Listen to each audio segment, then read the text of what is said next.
নোয়াখালী এখন বাংলাদেশের সবচেয়ে ধনী জেলা। নোয়াখালীকে বাংলাদেশের দুবাই বললেও ভুল হবে না। কিন্তু কি এমন আছে নোয়াখালীতে যা তাদেরকে শীর্ষ ধনী বানিয়েছে? বিস্তারিত জেনে নেওয়া যাক। কৃষি খাত এবং রেমিটেন্স প্রেরণ, এই দুটি খাতের মাধ্যমেই মূলত নোয়াখালীর অর্থনীতি দিন দিন ফুলে ফেপে উঠছে। কৃষি খাত নোয়াখালীর আঞ্চলিক জিডিপিতে প্রায় 40% অবদান রাখে। এখানকার প্রায় 80% মানুষ প্রত্যক্ষ বা পরোক্ষভাবে কৃষিকাজের সঙ্গে যুক্ত।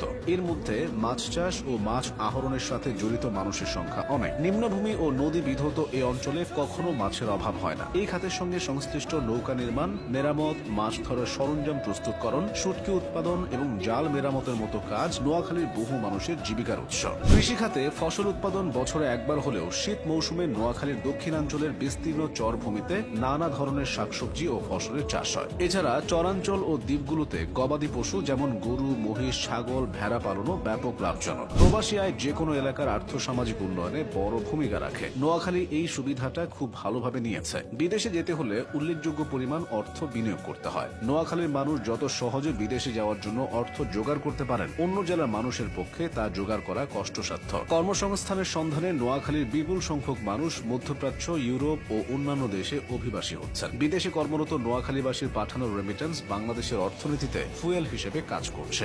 রেমিটেন্স প্রেরণের দিক থেকে নোয়াখালী দেশের শীর্ষস্থানীয় জেলাগুলোর মধ্যে অন্যতম।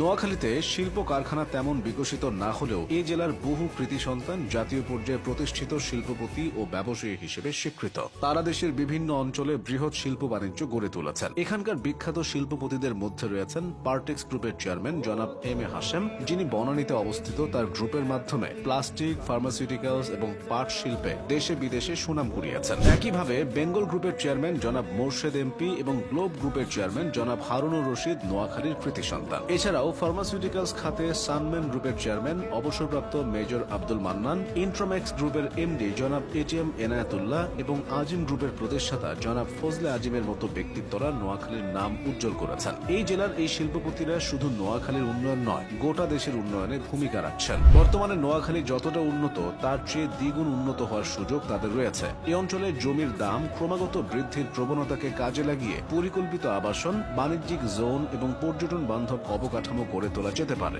বিশেষ করে নিঝুম দ্বীপের মতো প্রাকৃতিক সম্পদকে ইকো ট্যুরিজমের কেন্দ্রবিন্দু হিসেবে গড়ে তোলা গেলে এটি জাতীয় ও আন্তর্জাতিক পর্যটকদের আকর্ষণের হটস্পটে পরিণত হতে পারে। এছাড়া ম্যানগ্রোভ বনায়ন ও ফ্লোটিং ফার্মিং এর মতো জলবায়ু সহিষ্ণু উদ্যোগ প্রাকৃতিক দুর্যোগ মোকাবিলায় সহায়ক হবে। বিশ্বজুড়ে ছড়িয়ে থাকা নোয়াখালীর প্রবাসী জনশক্তি যে বিপুল পরিমাণ রেমিটেন্স প্রেরণ করেন তা শিল্পায়ন, অ্যাগ্রো প্রসেসিং, ক্ষুদ্র ও মাঝারি উদ্যোগ এবং প্রযুক্তি খাতে বিনিয়োগ করা গেলে স্থানীয় কর্মসংস্থান ও অর্থনীতির বৈচিত্র্য বাড়বে। উদাহরণস্বরূপ মৎস্য খাতে